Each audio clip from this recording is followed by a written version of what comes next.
여호와께서 회막에서 모세를 부르시고 그에게 말씀하여 이르시되 이스라엘 자손에게 말하여 이르라. 너희 중에 누구든지 여호와께 예물을 드리려거든 가축 중에서 소나 양으로 예물을 드릴지니라. 그 예물이 소의 번제이면 흠 없는 수컷으로 회막문에서 여호와 앞에 기쁘게 받으시도록 드릴지니라. 그는 번제물의 머리에 안수할지니 그를 위하여 기쁘게 받으심이 되어 그를 위하여 속죄가 될 것이라.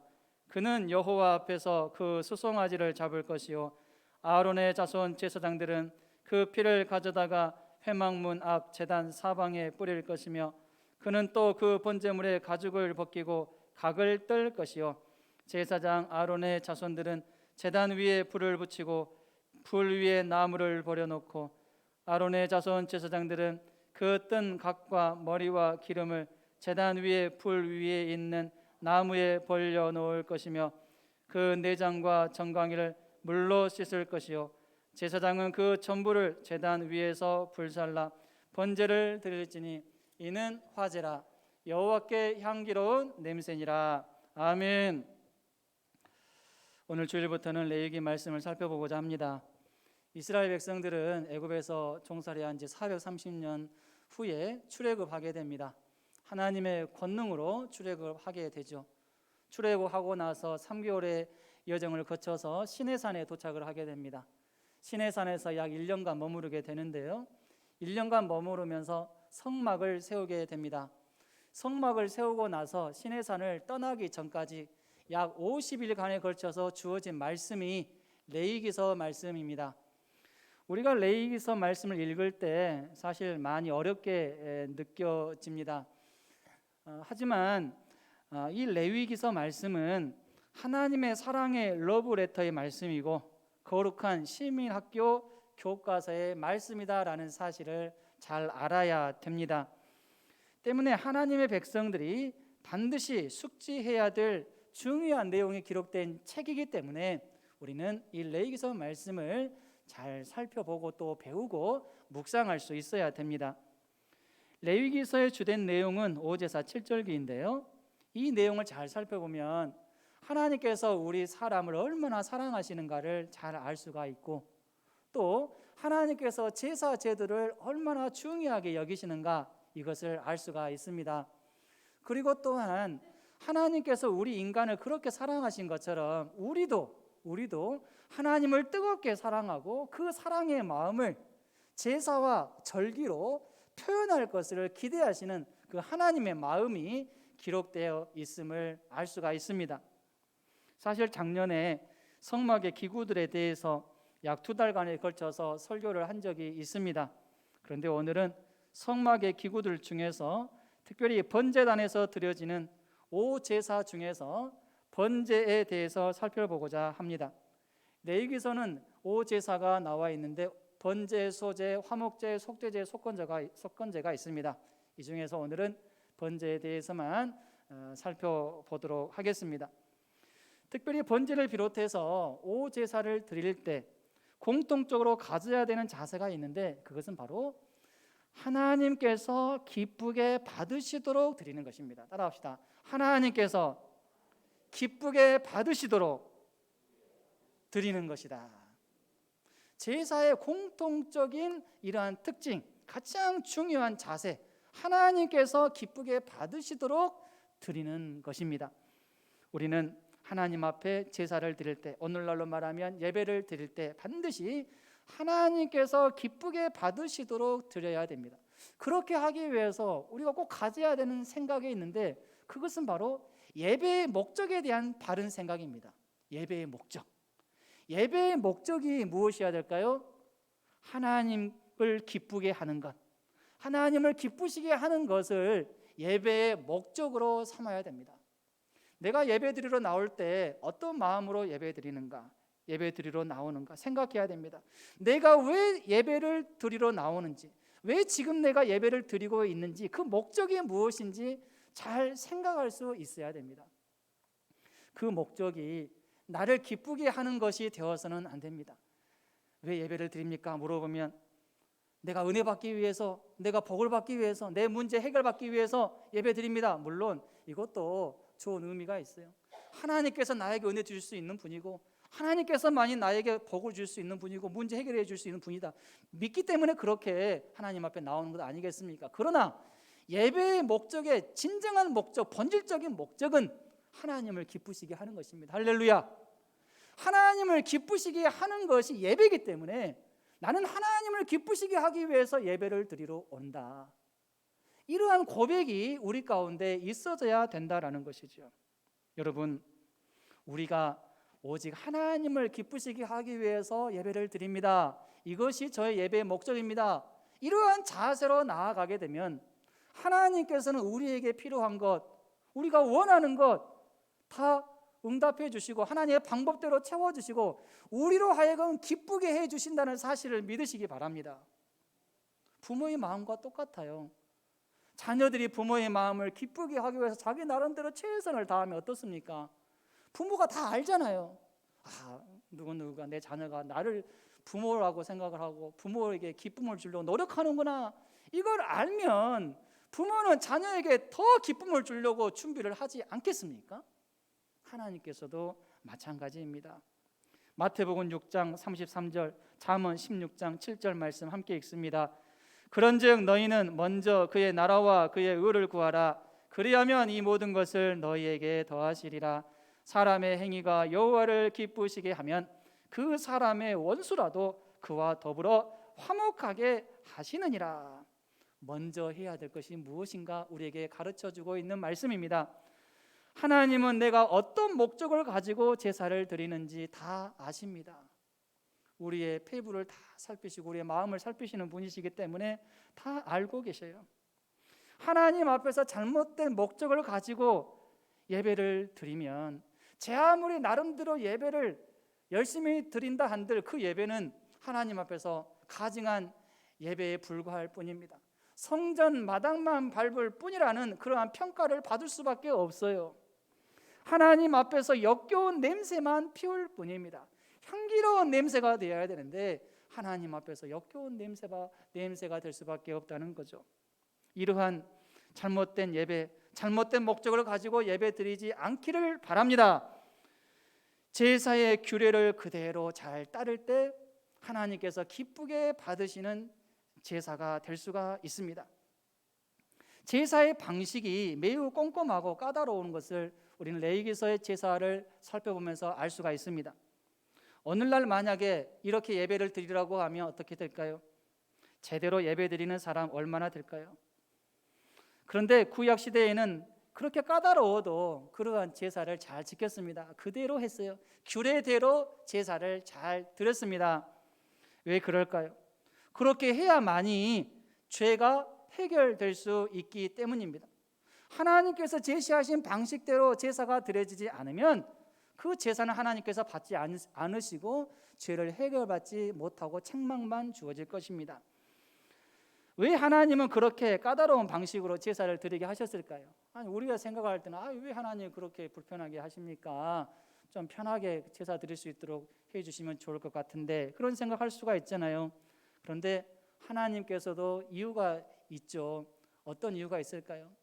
까다로운 그 제사를 드리면서 제사를 드리는 그 사람들이 생각하는 것이 있겠죠. 죄를 해결하기 위해서 내가 지금 이렇게 제사를 드리는데, 까다로운 제사를 드리는데 참 그렇구나. 죄를 해결한다라고 하는 것이 참 이렇게 번거롭고 이렇게 힘들구나. 이것을 깨닫지 않겠습니까?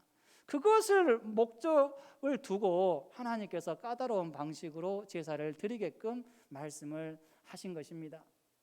사람은 그야말로 교만하고 또 연약해서 제사 제도가 만약에 너무나도 쉬웠다라고 하면, 너무나도 편리한 방식으로 제사가 드려진다라고 하면 그만큼 죄는 더 많이 지었을 것입니다. 죄를 많이 짓고 나서 제사 제도 쉬우니까 금방 제사 드리면 되지, 쉬운 제사 방식 차라리 그냥 잠깐 드리면 되지, 이렇게 생각을 하면서 훨씬 더 죄를 많이 짓게 되었을 것입니다. 여러분, 만약에 내가 사형에 해당되는 큰 죄를 지었는데 그 죄를 사면받을 수 있는 방법이 있다라고 한번 생각을 해봅시다. 그런데 그 사면 받을 수 있는 방법이 까다로운 제사를 드리는 것이다 라고 한다라고 하면 어떨까요? 그 까다로운 제사를 잘 드릴까요? 드리지 않을까요? 당연히 잘 드리지 않겠습니까? 왜요? 아니, 비록 까다로운 제사이긴 하지만 그 제사를 드리면 내가 사형을 받아야 되는 그 죄가 해결되기 때문에 까다로워도 그 제사를 기쁘게 드릴 것입니다. 그 까다로운 제사를 까다롭게 생각하지 않고 오히려 이 제사가 내가 살 길이다라고 생각을 하면서 감사함으로 예배를 드리게 될 것입니다.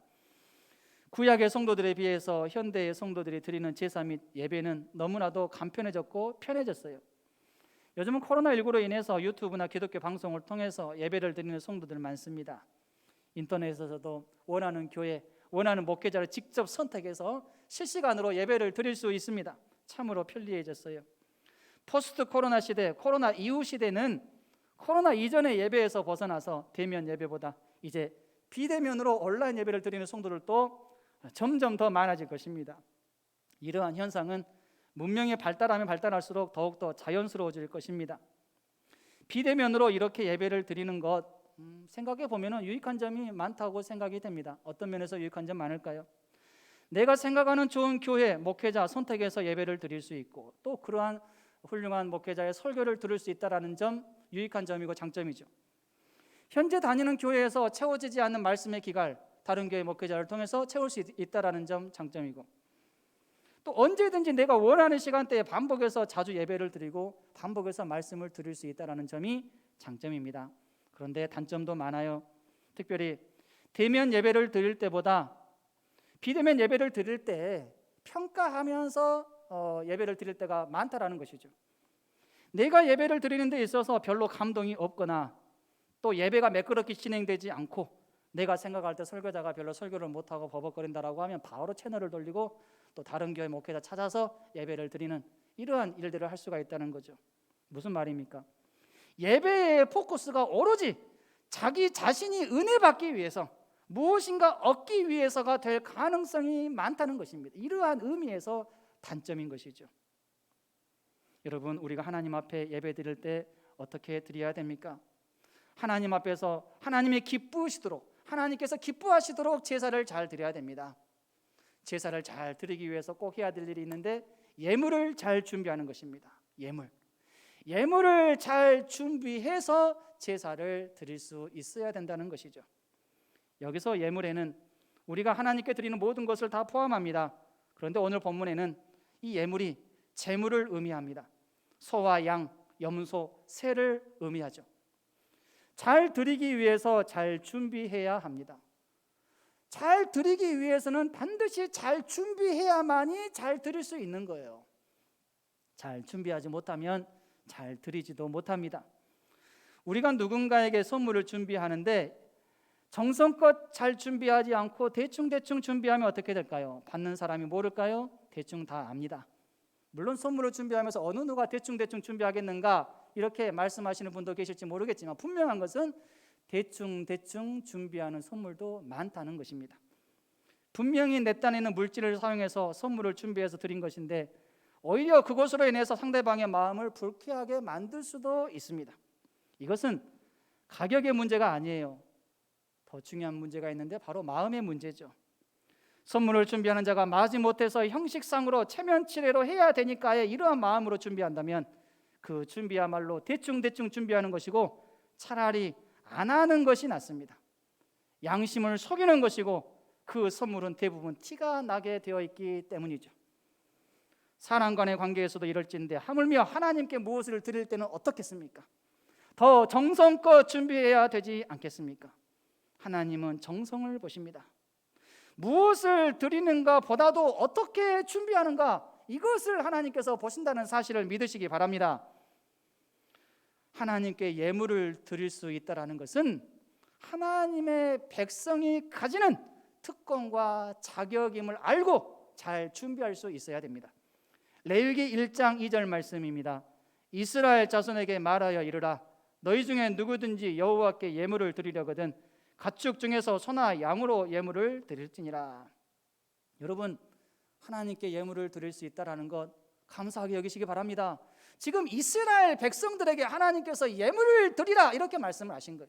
이방인들에게 예물을 드리라 말씀하신 것이 아니라 하나님의 백성들에게, 이스라엘 백성들에게 예물을 드리려거든 이렇게 말씀을 하신 거예요. 여러분, 예물을 드릴 수 있는 자격, 누구에게? 하나님께 예물을 드릴 수 있는 자격이 나에게 주어졌어요. 이것을 우리는 특권으로 여겨야 됩니다. 특권으로 여기시기 바랍니다. 만약에 대통령이 다른 사람들의 선물은 내가 받지 않겠다, 그 어떤 누구의 선물도 받지 않겠다, 그러나 나의 선물은 받겠다, 내 선물은 특별하게 받겠다라고 말씀을 하신다라고 하면 어떨까요? 대통령이 내 선물만 받는다라고 하니까 얼마나 기분이 좋습니까? 아니, 대통령이 내 선물을 받는다고 하니까 내가 선물 대충 준비할까요? 최선을 다해서 선물을 준비하지 않겠습니까? 마찬가지로 여러분, 하나님께서는 하나님의 백성들에게 예물을 드릴 수 있는 특권과 자격을 주셨어요. 이것을 그야말로 특권과 자격으로 여기시기 바랍니다. 불편하게 생각하지 마시기 바랍니다. 이것은 성도가 가져야 되는 마땅한 자세입니다. 그런데 하나님의 백성이어도 하나님께서 기뻐하지 않는 방식으로 예물을 준비하면 그 예물은 하나님께서 받지 않으십니다. 가인의 예물이 바로 그러한 예물이죠. 가인은 하나님께 제사를 드릴 때 예물을 잘 준비하지 못했어요. 잘 준비하지 못했기 때문에 잘 드리지 못했고 그 악한 일을 하게 되는 거죠. 또 하나님께 벌을 받고. 어떻게 잘못 드렸을까요? 하나님께서 가르쳐 주신 제사의 방식은 피 있는 제사, 피의 제사인데 아벨은 그렇게 드렸어요. 그런데 가인은 피 있는 제사를 드리지 않고 그냥 땅의 곡식으로, 땅의 소산으로만 제물을 삼아서 하나님께 제사를 드렸어요. 그래서 하나님께서 그 제물과 또 가인의 모습을 받으시지 않는 것이죠. 준비 단계에서 잘못되면 준비한 만큼 더 큰 실패를 하게 되어 있어요. 왜냐하면 방향이 잘못되었으니까. 준비가 잘못되면 하는 것만큼 더 그야말로 헛수고하는 꼴이 되는 거죠. 그만큼 준비가 중요합니다. 준비할 때 흠 없는 제물을 준비하라 말씀하십니다. 레위기 1장 3절 10절 말씀 함께 읽습니다. 그 예물이 소의 번제이면 흠 없는 수컷으로 회막문에서 여호와 앞에 기쁘게 받으시도록 드릴지니라. 만일 그 예물이 가축대의 양이나 염소의 번제이면 흠 없는 수컷으로 드릴지니. 흠 없는 제물은 어떤 제물을 말할까요? 겉으로 보았을 때 외적으로 아무런 흠이 없어야 됩니다. 그것뿐만이 아니라 건강한 제물, 그리고 또 아름다운 상태의 제물이어야 됩니다. 이 흠 없는 제물은 결국 하나님의 속성을 상징하는 것이고, 또 예수 그리스도, 흠 없는 그 예수 그리스도, 우리를 위해서 친히 십자가에 못 박혀 죽어주신 그 예수님을 상징하는 것이기 때문에 반드시 흠 없는 제물이어야만 했습니다. 때문에 제물을 준비하는 자는 반드시 제물의 상태를 잘 살펴보면서 준비해야 됩니다. 외적으로 흠이 없을 뿐만 아니라 건강하고 아름다운 좋은 상태의 제물을 잘 골라서 준비해야 합니다. 특별히 송아지와 어린 양을 준비하는 사람들은 미리미리 1년 되고 흠없는 제물을 준비해야 했습니다. 레위기 9장 3절 말씀입니다. 이스라엘 자손에게 말하여 이르기를 너희는 속죄제를 위하여 순염소를 가져오고 또 번제를 위하여 1년 되고 흠없는 송아지와 어린 양을 가져오고. 1년 된 송아지와 또 양과 염소는 미리부터 준비해 두어야 합니다. 항상 준비되어 있어야 됩니다. 왜 그럴까요? 갑자기 1년 된 송아지, 양, 염소 구할 수 있습니까? 아니, 없었다가 갑자기 생길 수 있어요?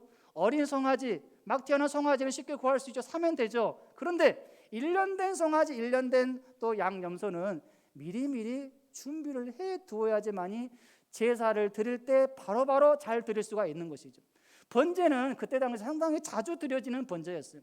집단적으로 매일 드리기도 하고 또 필요할 때 개인적으로 드려지기도 하고 절기 때도 번제가 자주 드려졌습니다. 그렇기 때문에 이 1년 된 그 제물은 항상 좀 여유가 있어야 돼요. 자기가 미리부터 계획을 가지고 준비할 수 있어야 된다는 거죠. 그렇게 하지 아니하면 급할 때 제사를 제대로 드릴 수가 없었습니다. 제사를 드려야 하는데 제사에 필요한 제물이 없다면 어떻게 될까요? 제사를 드릴 수 없고 죄는 해결받지 못합니다. 죄로 인해서 죽어야 됩니다. 그렇다라고 해서 하나님을 원망할 수 있습니까? 그럴 수 없죠. 왜요? 하나님은 죄를 해결할 수 있는 방법, 번제라고 하는 제사의 규례를 정확하게 알려주셨기 때문이죠. 책임은 그 제물을 잘 준비하지 못한 그 사람에게 있는 것입니다. 어느 시골의 한 농부가 아내에게 달려와서 이렇게 말합니다. 여보, 우리가 키우던 암소가 새끼 2마리를 낳았네. 그러면서 둘이 막 기뻐를 합니다. 그런데 아내가 보니까 한 마리 송아지는 붉고 또 다른 한 마리는 흰 송아지였어요. 그러자 이 남편이 이 아내에게 이렇게 말합니다. 여보, 이 2마리 송아지 잘 우리가 키워가지고 나중에 한 마리 하나님께 바칩시다. 그러자 아내도 좋습니다. 참 좋은 생각이에요. 그렇게 합시다. 그렇게 얘기를 했어요. 그러면서 아내가 한 말이 있는데, 여보, 그렇다면 우리가 나중에 하나님께 드릴 송아지는 어떤 송아지입니까? 붉은 송아지입니까? 흰 송아지입니까? 물어봤어요. 그러자 남편이 이제 그것은 나중에 생각합시다.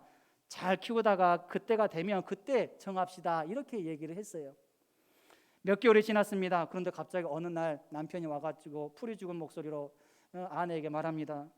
여보, 하나님께 바치려고 했던 흰 송아지가 죽었어요.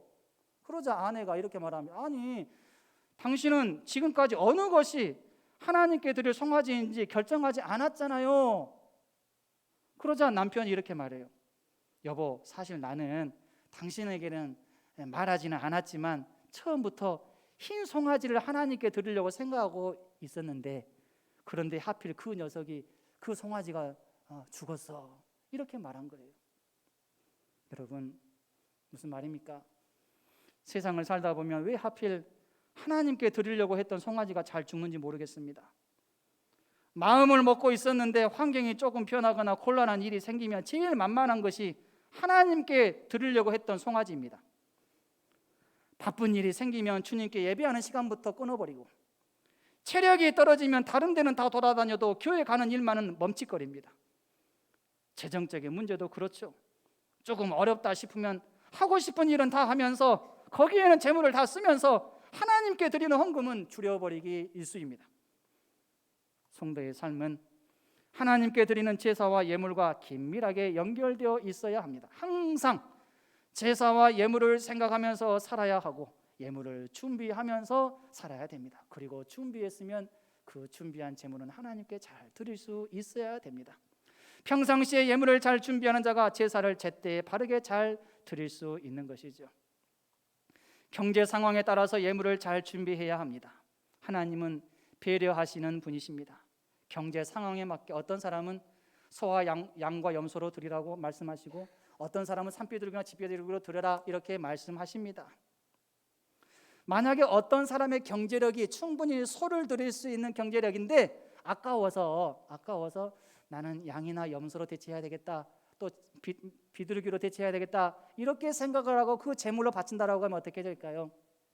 제사장들은 그것까지는 아마 파악하지 못할 거라고 생각합니다. 어떻게 제사장이 그 많은 사람들의 경제 상황까지 다 파악을 하겠습니까? 하나님만이 아시는 거죠. 마땅히 드려야 될 제물을 드리지 않고 자기 나름대로 조금 더 약하게 그렇게 드리게 된다라고 하면은 하나님께서는 절대로 그 제사를 받지 않고 제물을 받지 않고 오히려 그 제사를 잘못 드린 그 사람을 벌하실 것입니다. 하나님은 경제적으로 어려운 사람들도 번제를 드릴 수 있도록 길을 열어 놓으셨어요. 경제력이 어려운 사람들은 비둘기로 드려라, 비둘기로 제물을 삼아서 제사를 드려라 말씀하셨어요. 그때 당시에 이 비둘기는 가난한 사람들도 얼마든지 쉽게 구할 수 있는 그러한 새였습니다. 하나님께서는 가난한 자들에게 과도한 부담을 주지 않으시는 분입니다. 가난한 사람도 드릴 수 있는 것 드리도록 말씀하시는 것이죠. 그러나 가난하다고 해서 제물을 준비 안 해도 된다라고는 말씀하시지 않았어요. 가난하면 가난한 대로 형편에 맞게 반드시 산비둘기나 집비둘기를 준비해서 드리라고 말씀을 하신 것이죠. 피해의 제사는 반드시 드려져야 되기 때문에 가난해도 준비하고자 하는 마음만 있으면 얼마든지 최소한 산비둘기나 집비둘기는 드릴 수 있다라는 것 하나님께서는 아셨기 때문에 그렇게 하신 것입니다. 누가복음 21장 1절로 4절에는 가난한 과부의 헌금에 대한 내용이 나옵니다. 예수께서 눈을 들어 부자들이 헌금하며 헌금 넣는 것을 보시고 또 어떤 가난한 과부가 2렙돈 넣는 것을 보시고 이르시되 내가 참으로 너희에게 말하노니 이 가난한 과부가 다른 모든 사람보다 많이 넣었도다. 저들은 그 풍족한 중에서 헌금을 넣었거니와 이 과부는 그 가난한 중에서 자기가 가지고 있는 생활비 전부를 넣었느니라 하시니라. 여러분, 가난한 과부의 이 생활비 전부가 2렙돈이라고 말하고 있어요. 2렙돈은 한 렙돈에 500원이니까 2렙돈은 1,000원입니다. 생활비 전부가 1,000원인데 그 생활비 전부 1,000원을 드린 거예요. 엄청난 헌금을 드린 겁니다. 전부를 드린 거예요. 여러분, 우리가 생각할 때 지금 이 가난한 과부가 그 전부, 그러니까 1,000원 중에서 자신이 가지고 있는 전 재산 1,000원 중에서 10분의 1, 100원만 드렸어도 하나님께서 엄청나게 칭찬하셨을 거예요. 또 100분의 1, 10원만 드렸어도 주님께서 그렇게 막 나무라지지 않으셨을 거예요. 마땅히 드릴 거 드렸다, 잘했다, 그렇게 말씀하시지 않겠습니까? 그런데 전부를 드렸으니 주님께서 마땅히 칭찬하신 것이죠. 여러분, 반면에 부자가 드린 헌금은 어떻습니까? 드려진 금액으로 따지면 과부가 드린 헌금은 비교가 안 됩니다. 과부가 생각할 때는 도무지 생각지도 못한 금액을 드린 것이죠. 아마도 부자들은 예수님께서 칭찬해 주겠지, 우쭐하는 그런 마음도 가지고 있었을 것입니다. 그런데 예수님께서 어떻게 말씀하십니까? 이 가난한 과부가 다른 모든 사람보다 많이 넣었다, 이렇게 말씀하시니까 충격에 빠진 거죠. 주님은 우리가 어떻게 헌금을 드린지를 잘 보십니다. 헌금 액수보다 마음을 보십니다. 어떤 마음으로 헌금을 드리는가, 이거 보시는 거죠. 부자에게 있어서 1,000원은 얼마든지 쉽게 낼 수 있는 돈입니다. 하지만 가난한 자에게 있어서 1,000원은 결코 쉽게 낼 수 있는 돈이 아닙니다. 주님은 우리 각자의 경제 상황을 다 아십니다. 때문에 내가 상대적으로 다른 성도들에 비해서 액수가 많은 헌금을 드렸다라고 해서 그것이 우쭐해할 일은 아니다라는 사실을 우리는 잘 알아야 됩니다. 오히려 나보다 훨씬 가난함에도 불구하고 주님께 드리는 일에 인색하지 않고 최선을 다해서 드리는 사람으로 인해서 겸손할 수 있어야 됩니다. 헌금의 액수는 상대적으로 경제 상황에 따라서 주님께서 평가하시는 거예요. 그러나 마음은 절대적인 기준으로 평가를 하십니다. 하나님 앞에서 어떠한 마음으로 헌금을 드리는 가, 이것은 절대적인 기준이에요. 절대적인 기준. 절대적인 기준으로 평가를 하시는 거죠. 이것을 꼭 우리는 잘 생각해야 됩니다. 하나님께서 기쁘게 받으시도록 이제는 예물을 드려야 됩니다. 예물을 준비했으면 또 예물을 이제는 제대로 잘 드려야 되는 거죠. 제물을 드리면 제사장이 예물을 점검합니다. 그 제물을 점검해요. 점검을 잘못하면 제사장은 죽습니다. 점검을 하는 거 제사장이 할 일이에요. 제물을 제사장 앞으로 가져오기까지 백성들은 각자 나름대로 신경을 써서 점검했을 것입니다. 그러나 제사장은 마지막으로 또 점검을 합니다. 진짜로 흠이 없는 제물인지, 진짜로 건강한 제물인지 정확하게 점검을 할 것입니다. 제물을 드리는 자가 실수해서 잘못 가져올 수도 있겠죠. 외적으로 분명히 흠은 없는데 건강하지 못한 제물일 수도 있고, 잘 확인한다고 했는데 외적으로 흠이 있을 수도 있고, 여러 가지 실수를 할 수가 있습니다. 그 실수를 제사장들이 잘 체크를 하는 거죠. 잘 체크하기 위해서 제사장들은 열심히 공부하고 또 외웠을 것입니다. 만약 제물을 가져온 자가 실수로 흠 있는 제물을 가져왔는데도 제사장이 그것을 잘 점검하지 못하고 그대로 번제를 드렸으면 어떻게 될까요? 제사장은 하나님 앞에서 큰 또 벌을 받게 되었을 것이고, 또 그 제사는 하나님께서 받지도 않으셨을 것이고, 다시 제사가 드려져야만 했을 것입니다. 제물을 드리는 자는 다시 또 제물을 가져와서 이중으로 손해를 보면서 제사가 드려져야만 했겠죠. 그래서 제사장이 점검하는 일은 참으로 중요한 일이었습니다. 오늘날 교회 상황으로 적용한다면 어떻게 적용할 수 있을까요?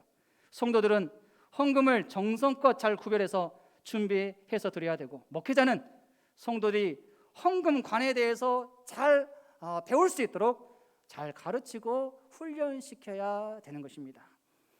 하나님께 드리는 헌금을 잘 준비해서 정성껏 드리시기 바랍니다. 그리고 교회는 정성껏 드리는 헌금을 잘 관리해야 합니다. 헌금으로 인해서 불미스러운 일들이 발생하지 않도록 각별히 신경 써야 합니다. 헌금과 관련해서 불미스러운 일들을 발생하게 하는 장본인이 내가 되어서는 절대로 안 됩니다. 아나니아와 삽비라는 헌금을 많이 드리고도 잘못된 자세가 있었기 때문에 벌을 받았어요. 대충 생각할 문제가 아닙니다.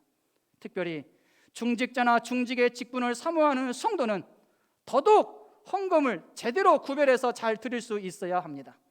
이러한 훈련이 잘 되어야 합니다. 헌금을 대하는 자세도 달라져야 됩니다. 헌금을 잘 드리는 것을 통해서 더 큰 헌신, 더 큰 충성을 하는 사람이 될 수 있기 때문입니다. 내가 헌금을 대하는 자세를, 또 드리는 그 자세를 하나님께서 모르신다라고 생각해서는 안 됩니다. 다 알고 계셔요. 하나님의 인내심을 시험해서는 안 됩니다. 그리고 정확하게 잘 판단하시고 깨닫게 하시는 분이심을 믿으시기 바랍니다. 재물을 드리는 자는 직접 자기의 그 재물을 각을 떠야만 했습니다. 레위기 1장 5절로 6절 말씀입니다. 그는 여호와 앞에서 그 수송아지를 잡을 것이요 아론의 자손 제사장들은 그 피를 가져다가 회막문 앞 제단 사방에 뿌릴 것이며 그는 또 그 번제물의 가죽을 벗기고 각을 뜰 것이요. 드리는 자가 직접 제물의 각을 떠야만 했어요. 제사장이 다 해주지 않습니다.